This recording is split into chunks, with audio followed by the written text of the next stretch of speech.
Hello, everyone. This is Jeffrey Kerr. At the time of this recording, the 96th Academy Awards took place last night. Jack Mahanes is here to join me in recapping them. So, Jack, are you ready to begin? Running on 5.5 hours of sleep, but running on pure adrenaline. So yes, I am.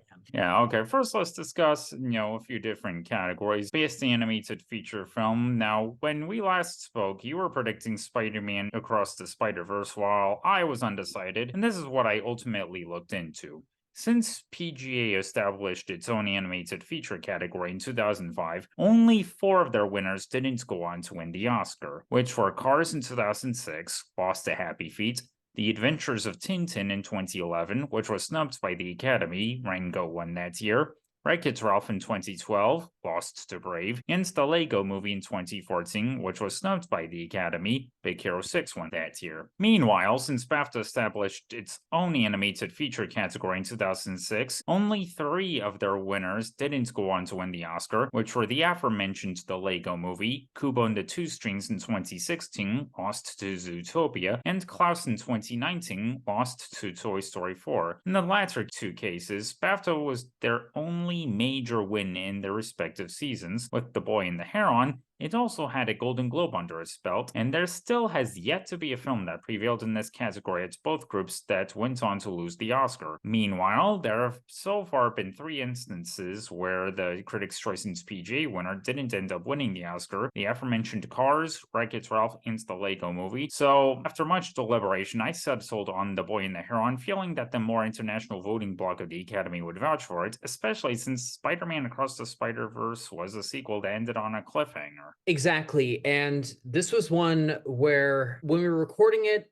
I was leaning towards Spider-Verse. Obviously, I had to make a prediction on the episode. But talking to you, when you brought up all those points, and also Gold Derby expert Tarek Khan was telling me he was hearing a lot of votes, like way more votes for Boy and the Heron than Spider-Verse, that finally turned me. And I also thought that Hayao Miyazaki was seen as due for a bookend because it had been over 20 years since he won for Spirited Away. And so it really kind of felt like it was just time to give him another honor, especially when, as you said, it's a sequel that ends on a cliffhanger and they already awarded the first film. So it made all the sense in the world to me to make that switch, and I'm glad I did. So thank you very much for that, Jeffrey. Tarek told me he was hearing votes, kind of got me thinking, but then once your explanation, I was like, I'm sold. Good thing it didn't do us a disservice. It did not. Okay, I'm gonna go through categories you and I both got wrong, or in some cases you got wrong but I got right, or vice versa. Now, starting with a category you got right but I got wrong was best makeup and hairstyling. So when we last spoke, you were settled on Poor Things. I ultimately went with the most obvious choice in this category, Maestro. Yet when the former won, it was kind of surprising. I mean, it certainly made a number of people on Twitter question what was going to happen in Best Actress, more on that later. And personally, I think its win here may have been partially based more on Poor Things being a better liked movie by the Academy than Maestro, especially given that the makeup work on Emma Stone isn't as showy as other acting winners wearing heavy makeup like Marion Cotillard in La Vie en Rose, Meryl Streep in The Iron Lady, Matthew McConaughey in Dallas Buyers Club, Gary Oldman in Darkest Hour, Jessica Chastain in The Eyes of Tammy Faye, and Brendan Fraser in The Whale. Absolutely, but it's very important to point out that this category is called makeup and hairstyling. And the hairstyling on Bella Baxter, Emma Stone's character in Poor Things, is pretty excellent. But I also think that the makeup job that they did on Willem Dafoe was pretty extraordinary. I think that those are two reasons. And plus Poor Things being a more liked movie than Maestro. All those and the BAFTA win made me settle on predicting Poor Things instead of Maestro. I mean, in retrospect, it wasn't that surprising that Poor Things won the BAFTA. I mean, The Favorite won that category a few years ago at BAFTA, but then again, it was nominated at the Oscars, which did get me thinking, and 2018 was the final year where we only had three nominees for makeup and hairstyling, which I never got at all, but that's a whole other conversation. But I really started to wonder that,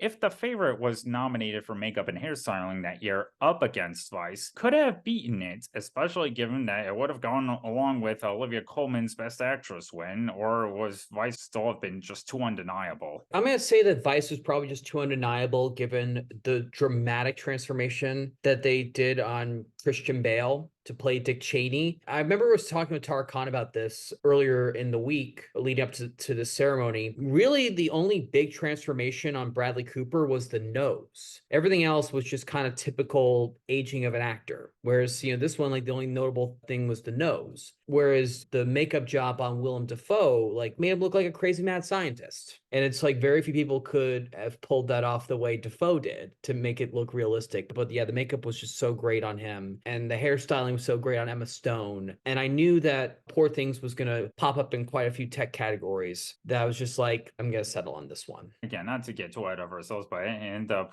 prevailing in all 4 categories you predicted to do so. But anyway, now on to Best Visual Effects, where we both had opposite predictions for such an open-ended race in this category. You went with Mission Impossible Dead Reckoning. I ultimately decided to go with Napoleon. Despite mixed reactions to the latter film, it was the only nominee with a prestige factor going for it, like a majority of winners in recent years. And I knew it was possible for Godzilla -1 to win, given its devoted fan base, coupled with the potential international appeal to a certain demographic of the Academy. However, it had no other Oscar noms. I mean, previously, only The Jungle Book back in 2016 managed to overcome that within the 21st century, but in that scenario, it was not only a sweeper, but it also may have partially benefited from the absence of a Best Picture nominee, which I'm still convinced Arrival would have won that year had it been nominated. Yet, the international voting bloc came through for Godzilla. And that's what I think pushed it over the edge in the end, was the international block of the Academy. And,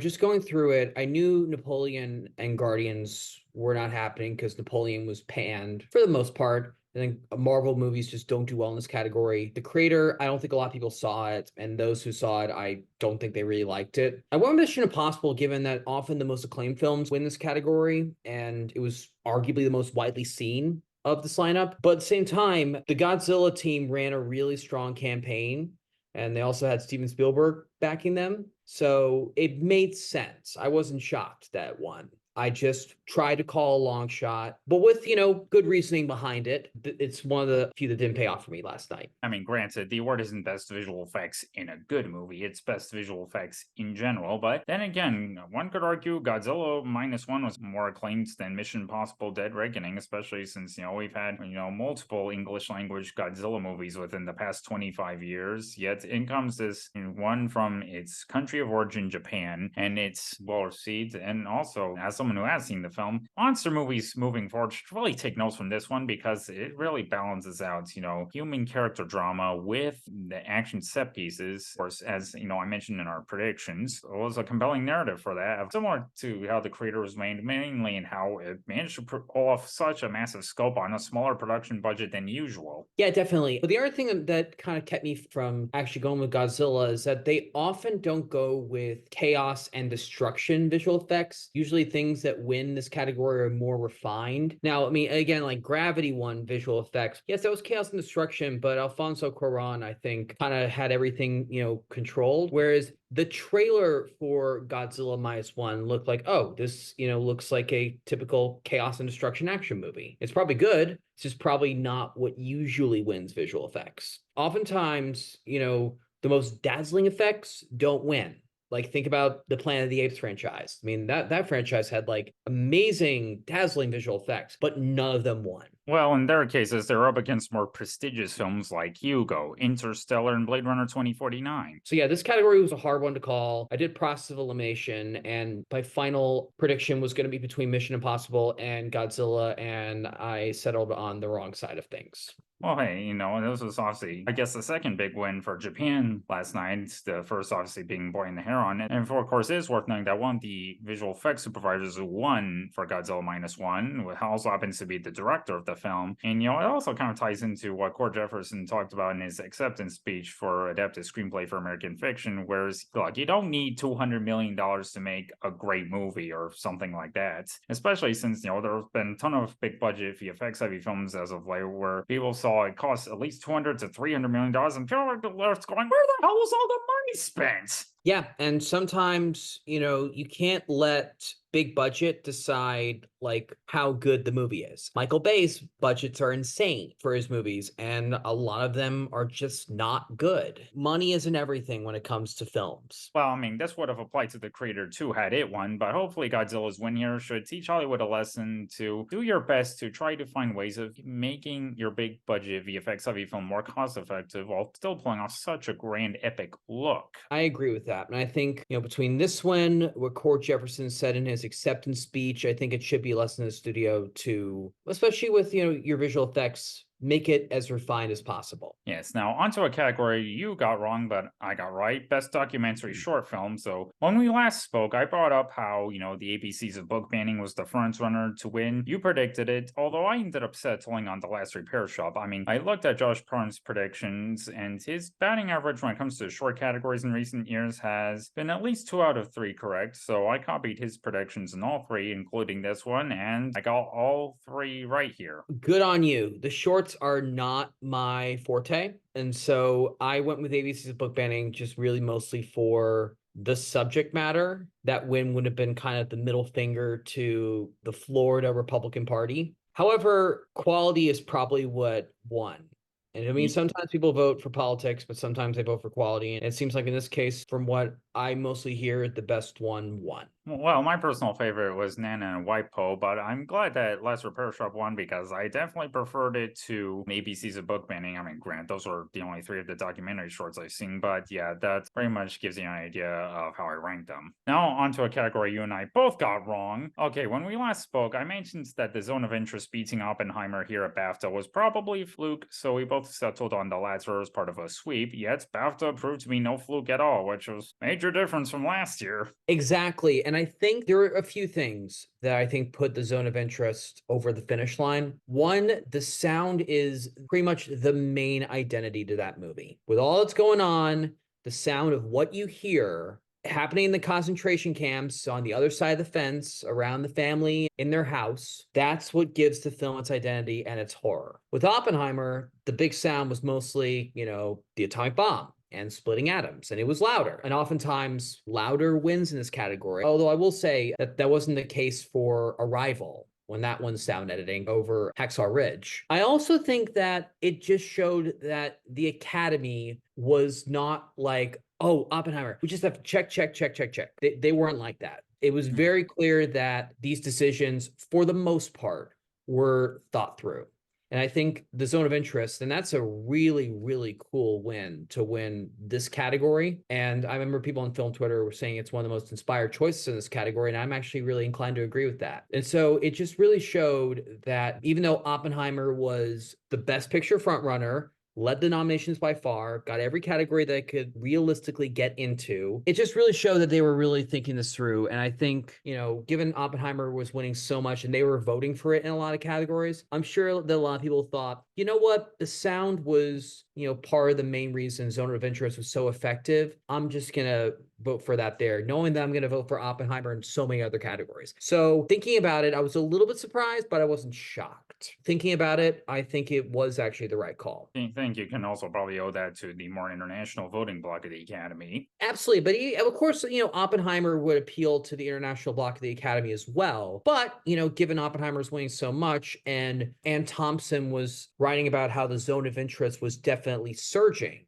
at a certain point, because after the nominations came out, that's when a lot of people were starting to get to see the zone of interest in the United States. And I think that once more audiences got to see it, it definitely became, not that it was going to win anything else other than those 2 categories, this one and international film. However, it definitely asserted itself as a major contender and a major part of this award season. Now, on to the final category one of us got wrong. Best Actress. Okay, so you were settled on Emma Stone. I settled on Lily Gladstone, mainly because Josh Brolin did as well. I promised myself to keep making the same predictions as him until he eventually got it wrong. And you and I both previously talked about how Gladstone was nominated everywhere but BAFTA, which was likely a result of that group's small jury system. And if BAFTA was the final precursor of this season, I would have taken her snub there a lot more seriously, but, her last minute surge at SAG really complicated things. And, I had a feeling that her win there during final voting could have helped her overcome that.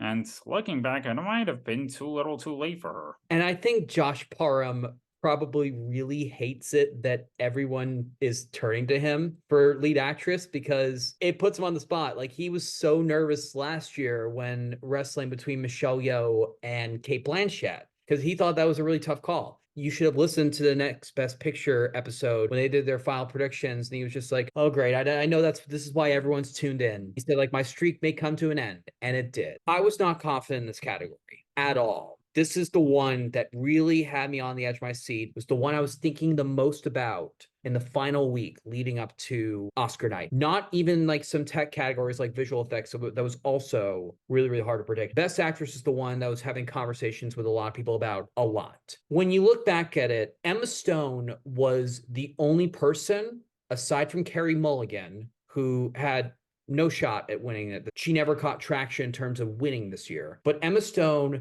got into every single major precursor leading up to the Oscars, and she won the most. Now, I don't really put too much stock in Critics' Choice, but she did win that in addition to the Golden Globe comedy and BAFTA. There was clearly passion for that performance.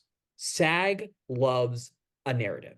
They love a narrative way more than the Academy does. And with Lily Gladstone, as I mentioned when I said this was going to be tough to predict, that BAFTA snub is very hard to explain away. When they do the nominating at BAFTA, it's the top 3 are chosen by the membership. The other 3 are chosen by the jury. The fact that she missed altogether, that she wasn't even the top 3 with the BAFTA membership, that's huge. Now, Jessica Chastain, she overcame that, but the only reason she overcame that is because none of the Best Actress nominees at the Oscars were up at BAFTA. Yeah, it was a weird year in that regard. Yes. So there was that.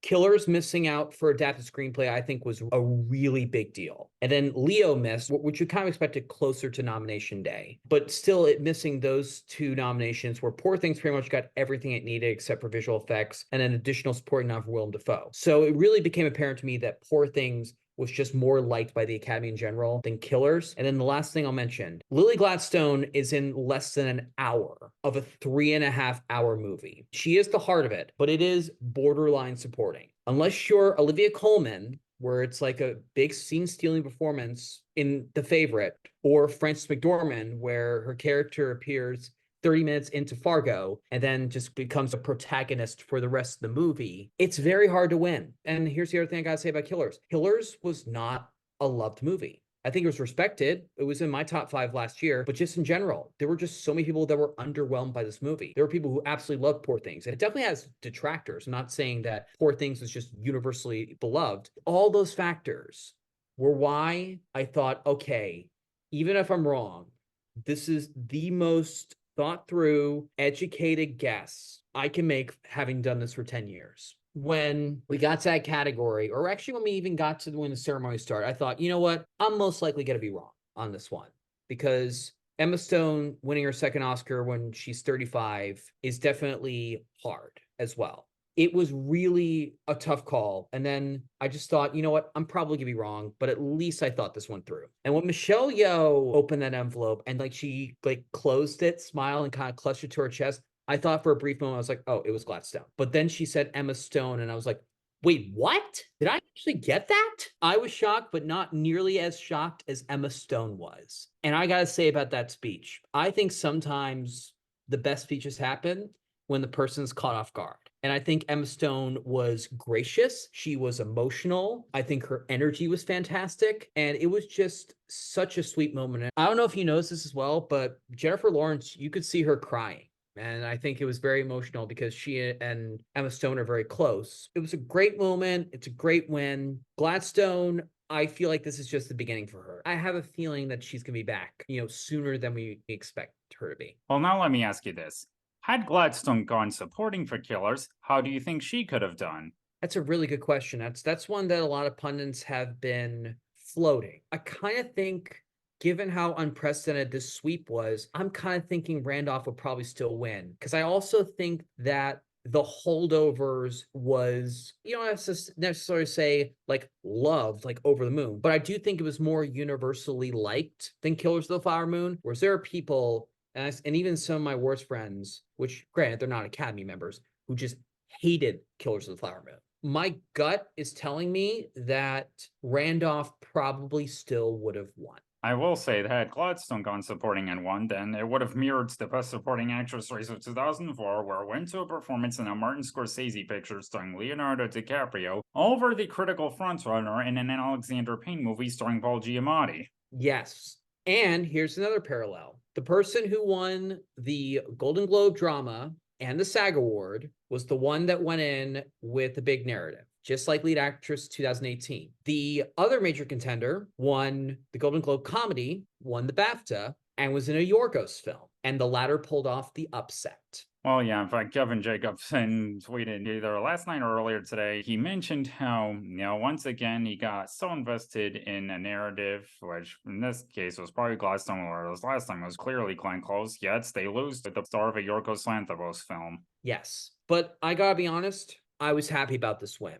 I do think that, had Lily Gladstone won, I would have been fine with it. If I was ranking the 5 in this category, I would put her in the middle, but I definitely thought Emma Stone gave the best performance in the group. So I was delighted when she won. But I really was, expecting to be wrong. I just wanted to make a very well thought out prediction, and it was a risk. And I'm just overjoyed that it came true. Not for me, but more for Emma Stone. Okay, now I personally rank Stone third in my personal ranking, and I actually would feel a little better about this win if she hadn't already won for La La Land, which, okay, you and I obviously both have no opposite opinions, which granted, her win for La La Land is divisive. I know you're one of the defenders. I'm in the camp of where I like the performance, just not as an Oscar win. That felt like much in my opinion, even though I definitely prefer her performance in Poor Things to La La Land, so that's best I can say. This is a win for her that I think is going to be more embraced by the film Twitterverse, as they call it, regardless of who you want to win. I do think that people are going to be like, okay, it was at least a worthy performance. Obviously, there was the talk about Sandra Holler. Tarek was hearing a lot of support for her. Anatomy was very popular among voters from everything I've read and from what I was hearing from him. I was even anticipating the possibility that she, might be the wild card Shakaru of the night, but I was just not going to put my money on that. And I will say that this should probably teach predictors 2 important lessons. Next time Martin Scorsese has a movie with 10 Oscar nominations, don't predict it to win anything. Unless it becomes obvious. Like if it's an obvious sweeper, then you can bet on it. That's the other thing about Martin Scorsese is that I think he's a filmmaker at this point that people take for granted. He has his Oscar. They'll keep nominating his movies for a lot, but I just don't feel like people are really inclined to give him his films wins anymore. And the other lesson here being that never bet against an actress from The Help ever again, unless it's Viola Davis. That is correct. So are we going to see a big campaign in this category for Bryce Dallas Howard or Ingenue Ellis soon? Or second wins for Allison Janney or Mary Steenburgen or Sissy Spacek or Jessica Chastain? Who knows? Yeah. Now onto the show itself. What were your thoughts on the telecast as a whole? I really liked it. And I'm just going to say in general, between not just the winners, but the show itself, this was my favorite Oscars to date. I've been, following Oscar season religiously for 10 years now. In terms of just the show, the wins, I never felt happier after the Oscars. I've almost always come away from the Oscars feeling happy, but this year in particular, I think the last time I felt this cloud nine watching an award show was 2021 Emmys.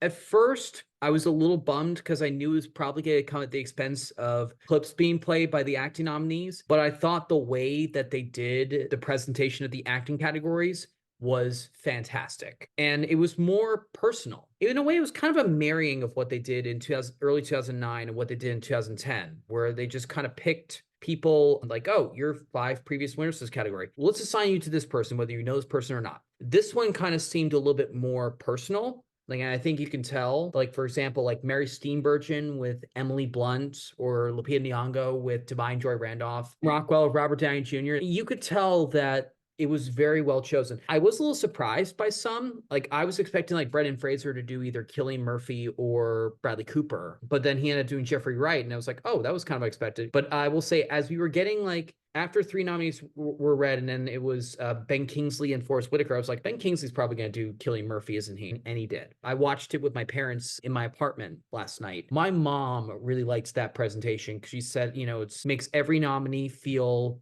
valued. It gives them their moment in the spotlight, even if they're not going to win. I just think that everything was so well done. The set looked great. There were a couple moments, a couple jokes, and a couple bids that didn't land with me, but it didn't ruin the ceremony. Let's just say that. Yeah, as for me, I once again really enjoyed Jimmy Kimmel as host, and I thought the show, for the most part, moved very well. I mean, may have started a little later than expected, but surprisingly, it ended a few minutes before it was supposed to end. So, hey, good on the producers of the telecast in that department. And also, thank God it started an hour early. So, therefore, by the time the show was over, I wasn't super tired. Exactly. But I was so hopped up with excitement. Like I was calling friends who were part of Oscar season as well. And then I was just so excited that I didn't fall asleep until about 1 o'clock in the morning my time. I was just so excited. And then I woke up, like 6:30, 7 o'clock ish, somewhere in between there. But I was just like, wait a minute, why am I like not tired? And it's like, because I'm still excited about last night because, so much went my way. I just have to ask you, I want to hear from you first. What were some of your favorite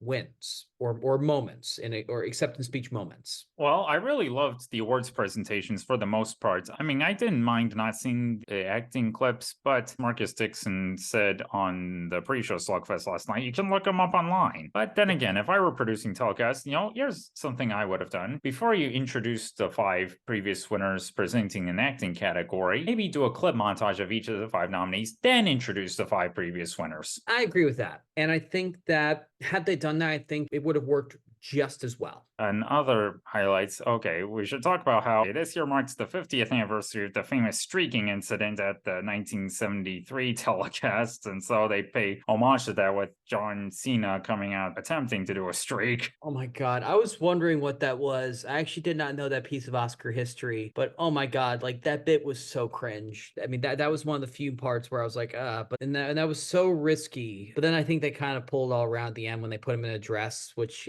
he looked amusing in a dress for sure. Yeah, I've actually known about that streaking incident from 1973 for many years, so loved seeing that we did get a couple of reunions of former co-stars such as Michael Keaton, Catherine O'Hara, 35 years after the original Beetlejuice, and of course they'll both return for the sequel coming out later this year, as well as Danny DeVito and Arnold Schwarzenegger, which that was kind of fun seeing 2, I guess, former villains of the Burton Schumacher Batman film franchise, of course, even acknowledging Michael Keaton. Yes. I don't think a lot of people know this yet. So there was supposed to be a Scarface reunion for Best Picture, but then Michelle Pfeiffer had a family emergency that came up last minute and she had to back out. So this is the second year in a row where we were supposed to have a reunion on stage to present Best Picture, and the actress of the pair had to drop out last minute because Glenn Close was going to present Best Picture with Harrison Ford, but then she got COVID and then she had to drop out. Michelle Pfeiffer, I was like, wait a minute, what happened to Michelle Pfeiffer? I was like,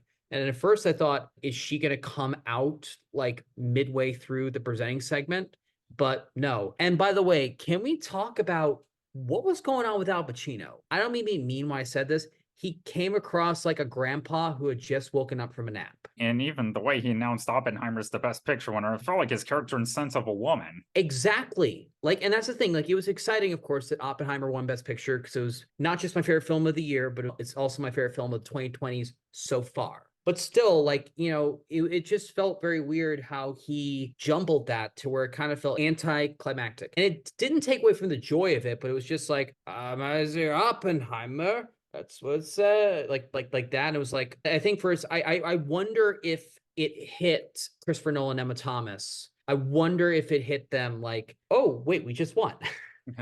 Well, I will say that I thought it was nice that Al Pacino, who starred in Nolan's third feature film, Insomnia, was the one to present Oppenheimer Best Picture. Yes, it's kind of like when Sean Penn presented Best Picture to Alejandro Gianritu after he had worked with him on 21 Grams. Yeah, for Birdman, we should add. And And yeah, as well as Harrison Ford when he announced Best Picture goes to Schindler's List to his friend Steven Spielberg. yep, they had done a whole trilogy together. 30 years after finally winning Best Picture and Best Director for Schindler's List, Steven Spielberg came out to present Best Director, giving Christopher Nolan his very first Oscar. And I recently wrote a piece for Gold Derby about the parallels between Schindler's List success 30 years ago and Oppenheimer's. Oh, absolutely. You know, Steven Spielberg before Schindler's List, which is such an acclaimed commercial film director, but would still have with a cinematic appeal. At some point, it was like, how does this guy not have an Oscar? And I think that that was starting to build up for Christopher Nolan as well. And I think that once we all saw Oppenheimer, it ended up being a massive, not just critical hit, but a major commercial hit as well, grossing close to $1 billion. I think everything fell into place for Christopher Nolan to get his directing Oscar one, but to have one of his films be a Best Picture winner. And that was one of best moments of the night for me, was him finally getting that Oscar that he's so well deserved for so long, but he especially deserved it for this film, in my opinion. I think for me, the Trinity test scene and the scene in the auditorium, sort of the victory speech scene when Oppenheimer starts to have visions of victims in Hiroshima and Nagasaki after they dropped the bombs, and just those two scenes were just like the best directed scenes of Christopher Nolan's career. And so to see him get that recognition, even though we knew it was going to happen, just really made my heart sing. And then also, I'm going to tie it into this. I think one of the ones that really satisfied me, even though it was obvious towards the end of this stretch that he was going to take this, Cillian Murphy. Not just Christopher Nolan winning his Oscar, but his longtime acting collaborator also wins too. And Cillian Murphy's been an underrated actor, in my opinion, for so long. And just to see him get the role of a lifetime, hit it out of the park, and not just land his first nomination, but land his first Oscar was just so great to see. I was revisiting some of the speeches before work this morning. You know, Cillian Murphy is kind of like very much to himself. Like, I don't like really like talking about myself. You know, I mostly just express myself through my acting. He just looked so jolly as he was walking up to the mic after he shook the hands of the presenters. They cut to him and he just has like the biggest jolly look on his face. And it's just like, oh, I'm just so happy for him. So yeah, that Nolan and Emma Stone, as well as Robert Downey Jr., who I think has officially completed one of the greatest comebacks ever in Hollywood history, and Justine Triet for original screenplay. So those 5 wins, as well as the Best Picture win for Oppenheimer, were the ones that made my heart sing so much last night. Now, of the Best Picture nominees, well, Past Lives was my personal favorite, but Oppenheimer was second, and had Celine Song been nominated for Best Director, I'd still do a split and give Nolan Director, because his work on Oppenheimer is definitely more impressive than Celine's work in Past Lives. So, yeah, Nolan winning Director, Murphy winning Actor, and Downey Jr. winning Supporting Actor, I would say are my top 3 favorite wins of the night. I should add that, when it comes to, when someone getting a long overdue first major award, it can be risky because it could be, oh, sorry we didn't give it to you for your best work, but hey, even though this may not be your best work at all, we'll still give it to you because, hey, you've long deserved it. But no, this is actually top tier, magnificent, well-deserved work, more in line with, Spielberg winning for Schindler's List and Scorsese winning for The Departed, where it doesn't feel like a makeup win at all. I don't think anything really felt like a makeup win last night. Nothing felt like a egregious IOU. And 2 other points I want to bring up. Okay, now when Emily Blunt and Ryan Gosling came out to salute the stuntman, okay, I thought it was clever doing one last jab at Barbenheimer from this past summer. Of course, there also stars of the upcoming The Fall Guy. When they were saluting the stuntman, I wondered if they were about to announce the creation of a brand new category, which, a number of people have been wishing for the Academy to acknowledge stuntmen, but turns out it wasn't. Yeah, but I loved Ryan Gosling's line about it's called Barbenheimer because, you've been riding on Barbie's coattails. I thought that was hilarious. And then she responded by saying, thank you for Ken-splaining it. Well, yeah, we haven't even talked about the musical performances, so I thought all 5 Best Song nominees were great, and although for the In Memoriam segments, well, I thought I had elegant intentions, so I would have appreciated it if they actually cut to what was on the background screens more instead of just focusing what's on the stage. It was less chaotic than the In Memoriam from 2 years ago, but at the same time, it did feel a little bit too much. Like in memoriams are supposed to be like what's on that screen, who you're paying tribute to is supposed to be the center of attention. When you start to take the center of attention away from that, it's kind of disrespectful to the acting legends and filmmakers and people who work on movies. It's about them. When you take it away from them, I feel like it's disrespectful. It wasn't as bad as the chaotic in memoriam 2 years ago, but it still did not sit right. So anything else you'd like to add before we go? We got to talk about Ryan Gosling's performance because that was sensational. I gotta say, I was just shocked, but in the best way possible when it came to the last part of the song and Slash was there. Because I'm a huge Guns N' Roses fan. I've seen Guns N' Roses twice in concert. I was like, I literally did a double take. I was like, wait a minute, what's Slash doing at the Oscars? It just was such a great performance. And, Ryan Gosling got the audience involved. So yeah, he may not have walked away with an Oscar, which, I mean, of course, was all for Robert Downey Jr. winning that Oscar. But, Ryan Gosling still won the night. And so I don't think he felt bad at all about not walking out of the theater with a trophy. I think he just, he had the most talked about moment of the night last night. And I think, in terms of not just he sounded great, but just the whole spectacle of that performance, it was a home run for me. Yeah, and in fact, I should also add that to remind people when Faye Dunaway and Warren Beatty were accidentally handed the wrong envelope for Best Picture in 2016, someone accidentally handed Warren a duplicate Best Actress envelope, which said Emma Stone La La Land and not Moonlight Best Picture. So, of course, I love that Jimmy Kimmel made a joke about that after Stone won last night before Best Picture was presented. Definitely. Although part of me does wish that Warren Beatty was in Eppening's date last night so that Kimmel joked now. When I first hosted, Warren Beatty was here, Ryan Gosling was nominated, and Emma Stone won. And when we were all up on stage together at the end of the night, well, chaos ensues. Let's hope history doesn't repeat itself. Where was Warren Beatty, by the way? He almost always goes with Annette to award shows. Although I also thought, maybe a good joke would have been if Warren Beatty does present Best Picture and he's accidentally handed a duplicate envelope for Best Actress. Well, let's hope it's Annette Bening's name that's in there. That just about does it for our recap of this year's Oscars. Thanks again for joining me today, Jack. Absolute pleasure. Moving on to Emmy season now. I always view the day after Oscars as the official start of Emmy season. Yes, so there's a lot to catch up with within the next few months. So take care, everyone.